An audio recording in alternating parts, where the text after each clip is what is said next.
নমস্কার, আমি রাজশ্রী। আমার বাউন্স এনার্জি ফ্যামিলিতে তোমাদের সবাইকে জানাই ওয়েলকাম। সবাইকে জানাই শুভ নববর্ষ। সবার আগামী বছর খুব ভালো কাটুক, খুব সুন্দর কাটুক আর মিষ্টি মধুর কাটুক। তো যাই হোক, দুজনে মিলে এখন হালখাতা করতে বেরিয়েছি। হ্যাঁ, দুজনেই পুরনো জামা কাপড় পরেছি, কারণ আমাদের অসুস্থ। আমার দুঃসম্পর্কে ঠাকুমা মারা গেছে, সেই জন্য অসুচ। তো একটা ব্যাগ সঞ্জিত করেছে, একটা ব্যাগ আমরা করেছি। না, মানে আর কি, মা করতে যাওয়ার কথা ছিল, মা করতে যেতে পারেনি, মা মাসির সাথে বেরিয়েছে, তাই জন্য আমরা দুজন করতে গেলাম, তাও প্রথম একসাথে হালখাতা করতে বেরিয়েছি। আর এই যে এত প্যান্ডেল দেখছেন রাস্তায় আমাদের হিনমটরে, এই এত সুন্দর করে জুয়েলারি দোকানগুলো সাজানো দেখছেন, এগুলো সব হালখাতার জন্য সাজিয়েছে। কোথাও ফুচকা খাওয়াচ্ছে, কোথাও আইসক্রিম খাওয়াচ্ছে, কোথাও কোল্ড ড্রিঙ্কস খাওয়াচ্ছে, আর মিষ্টির প্যাকেট তো আছেই, ক্যালেন্ডার, মিষ্টি প্যাকেট, এগুলো তো আছেই। যাই হোক, আসার সময় একটা ছোট্ট বাচ্চার সাথে দেখা হয়ে গেল। দাদুর সাথে আর কি সঞ্জিতের কথাবার্তা হয়, সেই জন্য ওকে শুভ নববর্ষ জানিয়ে আমরা বাড়ি এলাম ব্যাগগুলো রাখতে। ব্যাগগুলোর মধ্যে অনেকটা স্পেস, টুকটাক সব জিনিসই নেওয়া যাবে, ভালোই আছে, ব্যাগগুলো খারাপ দেয়নি। তারপরে ক্যালেন্ডারটা খুলতে বললাম সঞ্জিতকেও, বাবা দেখলাম মা মনসা ঠাকুর, কারণ ওদের দোকানের নামই হচ্ছে মা মনসা জুয়েলার্স, তো ওরা প্রত্যেক বছর মা মনসা ঠাকুরই করে। একটা মাজা দিয়েছে আর একটা কাজু বরফি দিয়েছে, এটা ভালো করেছে। মিষ্টি প্যাকেট তো এখন সব রকম না খেলে পরেও কাজু বরফি আর লাড্ডু দিলে বেশ ভালোই লাগে, তাই না? লাড্ডুটা দিলে আমি আরও বেশি খুশি হতাম, কারণ কাজু বরফি আমার পছন্দ না। গাছে কত, সব গাছে আম ঝুলছে, মানে দেখতে এত সুন্দর লাগছে। তারপর ভিড় ঠিড় ঠেলে তারপর সঞ্জিত খেলো ঘুগনি আর আমি খেলাম গোলা। আমি তো ঘুগনি খেতে পারবো না, পেঁয়াজ দেওয়া আছে, তাই না? আর আমি ঘুগনি পছন্দও করি না খুব একটা। একা একা খাচ্ছে দেখেছেন, ওই পাশে ঘুরে খাচ্ছে যাতে বউ না দেখে। বউ না দেখে, পিটিয়ে ছাল চামড়া তুলে দেওয়া উচিত একদম। যাই হোক, ও আজকে মাংস খেয়েছে। হ্যাঁ, আমাদের ওষুধ চলছে, তো কী হয়েছে, ওর তো আর ওষুধ চলছে না, ও দিব্যি খাবার দাবার খেয়ে যাচ্ছে।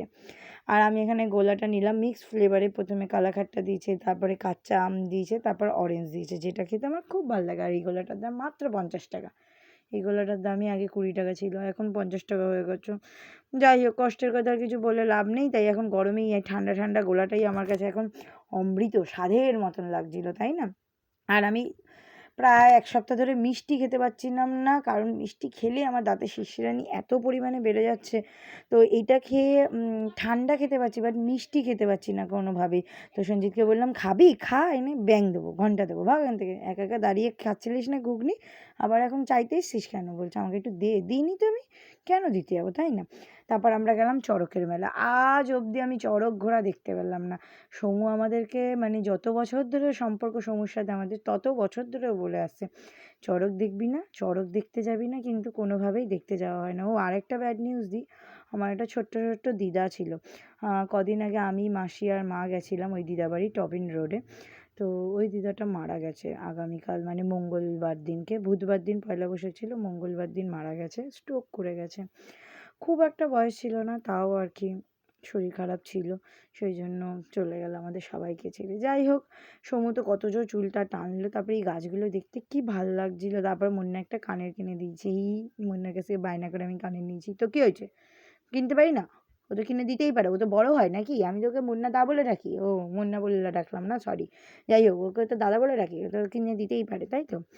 আচ্ছা, যাই হোক, এখন যাচ্ছি বাড়ির দিকে। তো তার আগে দীঘা থেকে ঘুরে, ওরা দুজন দীঘা গেছিলো, ঘুরে আমাদের জন্য কিছু গিফট নিয়ে এসেছিলো, সেই গিফটগুলো নিয়ে আসলাম। কবে থেকে কানেরগুলো নিয়ে এসছে আর দেয় আর না।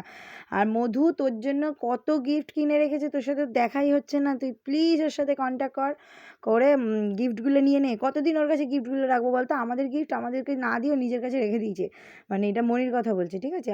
মনি আমাদের জন্য গিফট নিয়ে এসেছে, দার্জিলিং থেকেও নিয়ে এসেছিলো, আবার দীঘা থেকেও নিয়ে এসেছে। যাই হোক, এখন মুন্না এমন একটা কথা বলেছে না, সবাই আমরা হেসে গড়াগড়ি খাচ্ছি, মানে এমন একটা কথা বলেছে। তারপরে মুন্নাদের বাড়িতে কালী পুজো সামনেই, তো সেইখানে প্যান্ডেল ট্যান্ডেল করা হয়েছে, ও দেখাতে নিয়ে এসেছিলো আমাকে। তারপরে এই আমগুলো দেখেছেন কী সুন্দর হয়েছে। আজকে গুনুর রেজাল্ট বেরিয়েছে, তাই মেজমা মিষ্টি দিল। আমি কোনো রকমে একটা মিষ্টি খুব কষ্ট করে খেয়েছি, আর মেজমা দেখো কত সুন্দর করে সেজেছে, পুরো লাল টুকটুকে লাগছে একদম, তাই না? যাই হোক, সবার দিন ভালো কাটুক। কিন্তু আবার বাড়ি যাওয়ার সময় শুনলাম সুদীপ্তর বাবা মারা গেছে, মানে আমাদের একটা ভাইয়ের। যাই হোক, ভালো কাটুক, রাধে রাধে।